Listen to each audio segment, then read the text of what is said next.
Welcome back, brothers and sisters. I am Braden. This is Langley Outdoors Academy, the place where we not only talk about what's going on in the gun world, but also how we're going to fix it together.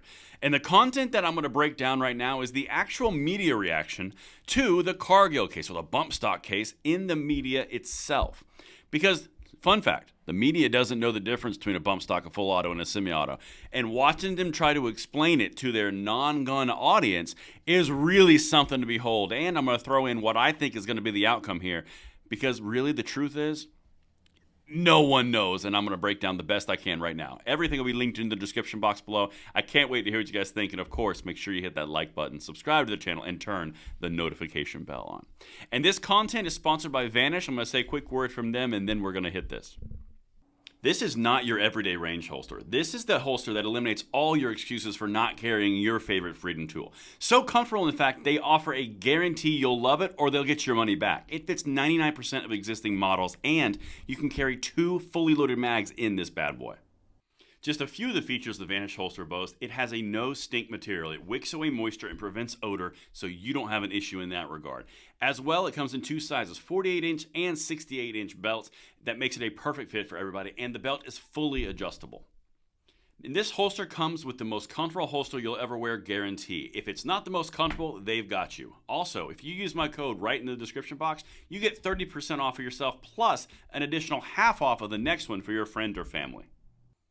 Vanish wants to hook you and your family members up. Not only if you click on the link in the description box below do you get 30% off for one for yourself, but you also get an additional one for 50% off the already discounted price. It's right down there in the description box, and act now so you can not only prepare yourself, but also your family and friends with this holster.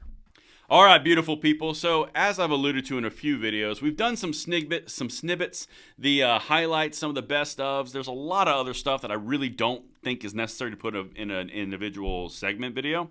So I'm going to break down the high level and kind of give you the overall vibe of where the media is perceiving they're going from the SCOTUS perspective, but also where I perceive them going. I'm going to break it down by each justice, and hopefully we're on the same page, and I'd love to hear your thoughts in the comments field down there. So let's get into this. Let me kind of wrap this up for you guys. Supreme Court appears torn over challenge to gun bump stocks. Well, to ban bump stocks is really what I should say. The ban was imposed by the Trump administration after the 2017 mass shooting in Las Vegas and is being defended by the Biden administration. Again, keep in mind who they're writing to. They're writing to non-gun people. Okay, that's incredibly important. Always consider the actual audience involved, not just where your perspective is. All right, because you guys know all this stuff. Let me walk you through this, because I think this is a good way to look at this. This came out, let's see, the 28th, so that was yesterday. Some Supreme Court justices on Wednesday expressed reluctance to strike down a ban on bump stocks, a gun accessory that allows semi-automatic rifles to fire more quickly, although the final outcome remains unclear. So I think that's an incredibly important point. Now I'm going to start putting in my own interpretations on this. Here's the way that this is shaken out. You've got the 3 liberal justices in Jackson, Sotomayor, and Kagan. They were incensed at the idea that would even exist. They are gone. That is 3 against.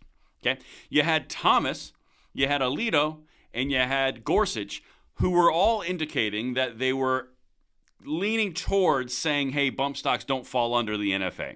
So the way that I see this, and again, your feedback on this is essential in the comments field, you got 3 for and 3 against. That's 6. You got 3 remaining. Okay. You got ACB, Amy Coney Barrett. You got Kavanaugh, and you got Justice John Roberts. All right. So for the sake of argument, let's just have some fun. Justice John Roberts is squishy as can be. He doesn't like anything uncomfortable. Let's just say that he's going to be a no. Okay. Well, now you got 4 no's. So now you have to capture ACB and you have to capture Kavanaugh to get a 5-4 decision. Okay. So of the 3 remaining of where we're actually questioning, you can't lose 2 of them, okay? Now, I've done a video on Gorsuch's statements. I've done a video on ACB's statements. Kavanaugh didn't have many, and Chief Justice Ron Roberts didn't really say much at all. But let's continue. I'm going to show you what the media picked out. Again, this is crucial to understand where they're coming from and who they're targeting. During oral arguments, both conservative and liberal justices asked questions indicating that they believe it's plausible that an almost 100-year-old law aimed at banning machine guns could be interpreted to include bump stocks. Whether there is a majority that reaches that conclusion remains to be seen. This is incredibly important on how they worded this. They could have just said the NFA. They could have even said the National Firearms Act, but they don't have an audience that knows what that is. Understand, who they are talking to has no clue what we're talking about. They only see machine guns, lots of bullets, scary, bad. Okay? Keep that in mind. That's why they said an almost 100-year-old law aimed at banning machine guns. They could have just said NFA. But the left doesn't know the details. They only know the emotional reactions. Let me keep going here. Barrett told Brian Fletcher, the Biden administration lawyer defending the ban, that she was entirely sympathetic to your argument, and I covered that in my video this morning.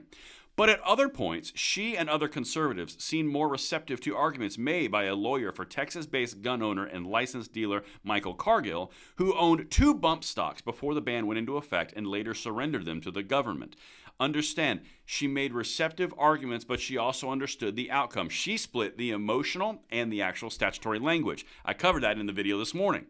But understand, the media does not have the audience that I do. You guys know everything about this. You know all the nuance, the ins, the outs, semi-automatic bump stocks, how they work, reset triggers, NFA, National Firearms Act, Gun Control Act 1968, Gun Control Act amended 1986. You know all these things.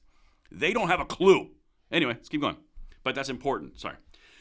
Barrett said that if Congress meant to include accessories like bump stocks that had not been invented at the time of the initial regulation, like bump stocks, it could have been written more clearly. Again, that's what I hit in the video this morning.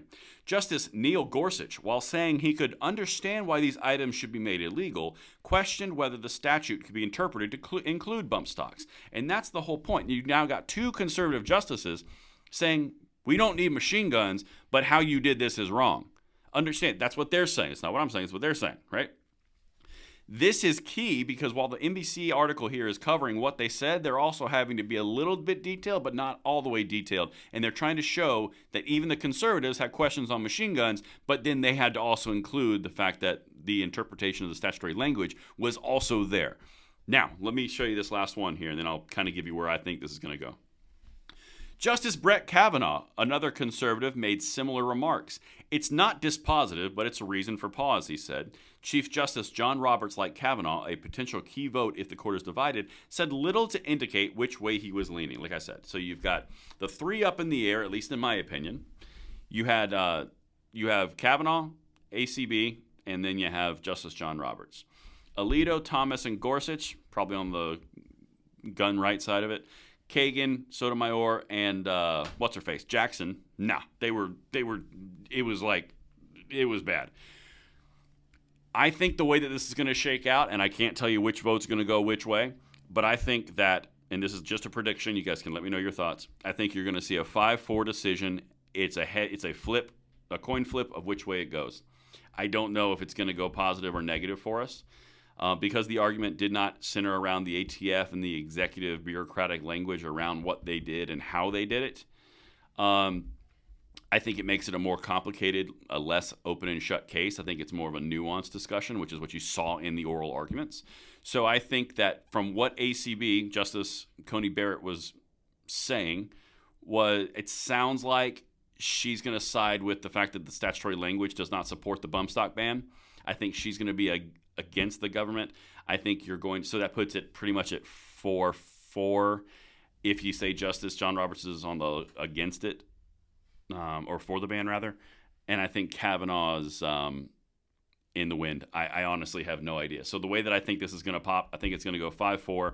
Could go either way, and it's going to be a very close decision because final tally in my prediction, complete prediction, Gorsuch, Thomas, Alito, and ACB are probably going to be 4.